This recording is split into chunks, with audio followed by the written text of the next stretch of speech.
Hi, thanks for watching my views and news. Some new stories from Ethiopia. Firstly, a deputy police chief has been assassinated in the Amhara region.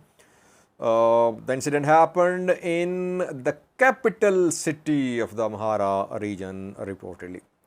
Secondly, viewers, a top Amhara businessman has spoken. Rumors were going around about his uh, journey from Ethiopia. It was being rumored that he had fled Ethiopia. And a few days ago, some Ethiopian journalists based in the US, Ethio 360 journalists claimed that this Amhara businessman was supporting the government in the operation against Fano fighters. Then other journalists reported about his fleeing from Ethiopia. The businessman has spoken. What is he saying? Is he going to support Fano now? Why did he flee Ethiopia? Firstly, viewers, assassination, a top assassination in the Amhara region. Since the start of instability in the region, we have seen several assassinations so far, starting from Girma Yeshitela, Amhara Prosperity Party Development Wing, who was assassinated a few months ago. After that, Dajan police chief, deputy chief were assassinated. In Debre Birhan, a police commander was assassinated. In Antsokia, North Shoa, a police commander was assassinated. In Shorobit, head of peace and security was assassinated. Several other assassinations too. Some Prosperity Party members have been assassinated too, allegedly by Fano fighters. Fano fighters never claimed responsibility for these assassinations, but everyone knows that behind these assassinations is Fano. Fano fighters are targeting those PP members, police officers who are proactively participating in the military operation against Fano fighters. Family members of these officers are contacted, families are threatened. These officers are threatened personally, and if they don't comply with Fano's instructions, they are assassinated. This assassination, the latest one, happened in the capital city of the Amhara region. Capital city is Bahir Dar. And Ethiopian military a few weeks ago claimed that the military had cleared 6 main cities of the Amhara region. But things are not under control of the government in these 6 cities. The 6 cities: Gondar, Bahir Dar, Debre Birhan, Debre Marcos, Shorobit, Lalibala. Shorobit, Fano back in Shorobit. Debre Marcos, intense fighting there. I'll do a video on Debre Marcos in coming hours. Bahir Dar, though Bahir Dar airport is under military control, regional president there, parliament holds sessions there, but Fano fighters have their sleeper cells in Bahir Dar. And these sleeper cells were activated, and Bahir Dar deputy police chief was assassinated. Who is he? His name is Worku. He is a deputy police head of Bahir Dar city. He was assassinated yesterday. Unknown armed men opened fire at Worku. Fano has not claimed responsibility for Worku's death, but pro-Fano elements are sharing this news. Fano could be behind the assassination of Worku. So military is unable to restore complete peace in the capital of Bahir Dar. You can imagine what is happening in other parts of the Amhara region. Large territories under total Fano control. Those where military is in control, even those places have Fano presence. Fano sympathizers, Fano supporters, Fano backers live in these big town cities, and Fano uses these sources when it wants. So it's a challenge for Ethiopian government to restore complete peace in those cities which are under its control. I am not talking about places like Vagaltana and others which are under Fano control.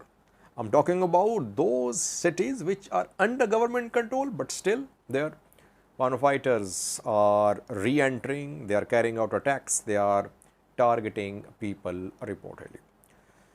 Secondly, viewers, a top Amhara businessman broke his silence a few hours ago. He posted a message on his social media account. Who is he? What did he say? What did he speak? Worku Aytenaw is one of the top Amhara businessmen. Worku Aytenaw and Beline Kende are they were very close to Ethiopian PM Abiy. In the 2-year-long war on Tigray, these businessmen supported Ethiopian military financially. They supported Fano fighters. They wore Fano's military uniform when Fano was fighting in the Amhara region to push Tigray fighters out of the Amhara region. People from abroad to like Andrigacho Sige, Niamin Zalak and others back then arrived in Ethiopia, wore military uniforms, symbolic gesture to support Fano's struggle, military struggle against Tigray fighters. But things changed after that. Those diaspora pro-Amhara elements turned anti-PM Abiy, and Fano and military then were involved in a new conflict in the Amhara region, and these businessmen also had to take sides. They actively supported Fano. Now it was a difficult decision for them to continue support for Fano or to be at government camp. Businessmen cannot go against governments because their businesses are in danger if they start going against the government. Ethio 360 journalists a few days ago did a program, a threatening program. They threatened Worku Aytenaw, top Amhara businessman. They said that Worku was supporting Ethiopian military, Ethiopian government. Worku was working against Fano fighters. They threatened Worku, and after that Worku fled Ethiopia. Messi McConnell 2 days ago claimed that Worku Aytenaw had fled Ethiopia. Messi said that he had contacted Worku Aytenaw and Worku had confirmed his departure from Ethiopia. So we were waiting for Worku Aytenaw to speak. Now, a social media post is being shared attributed to Worku Aytenaw. I have not seen any video, but a social media post of Worku Aytenaw reportedly. What is it saying? Well, firstly, Worku Aytenaw criticized Ethio 360 journalists. He said Ethio 360 tried to intimidate, but he said that he would not be intimidated. What Ethio 360 journalists said, it was a lie. He said, Amhara people love me, trust me, I love Amhara people, and I cannot think of working against Fano, against Amhara people. Now, is he going to support Fano? Yes, very clearly. He said that every Amhara should support this struggle. Financially, practically, whatever the means is, every Amhara should support the struggle. It means he is supporting as well. And he said, he raised very important questions about fundraising.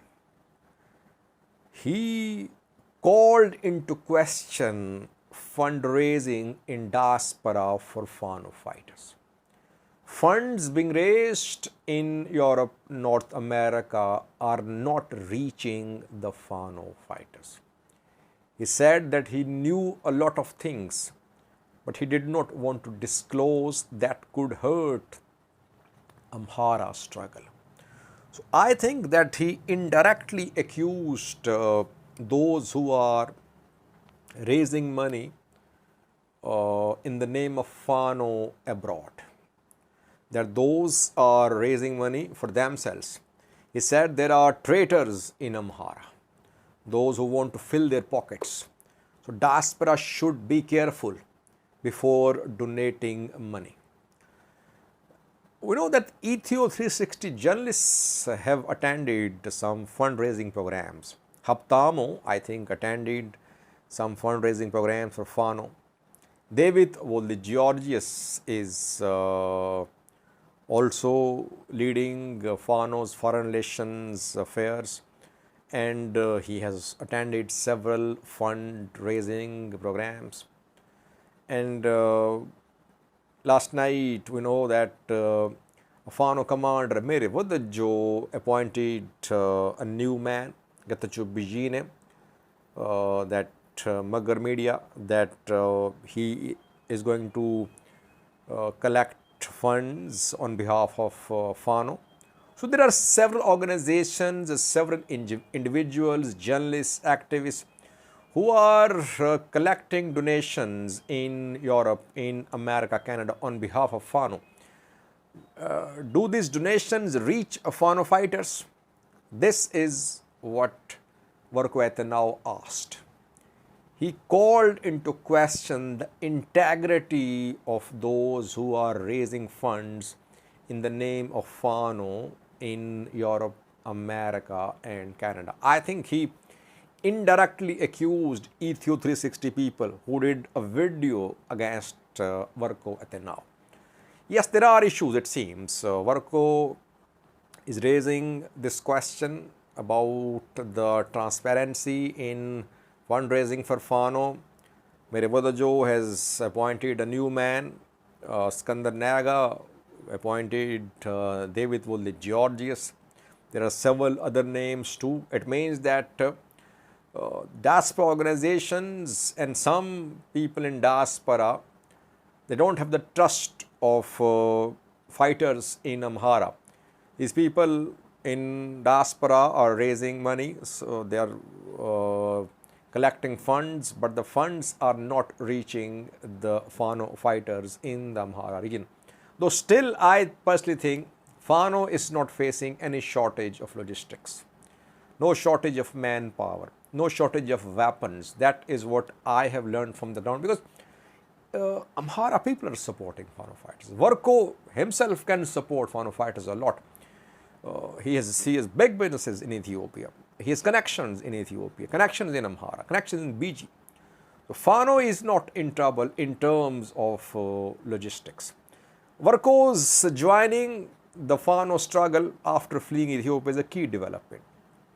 Big names are joining the Amhara struggle. It means that Amhara businesses are going to be closed.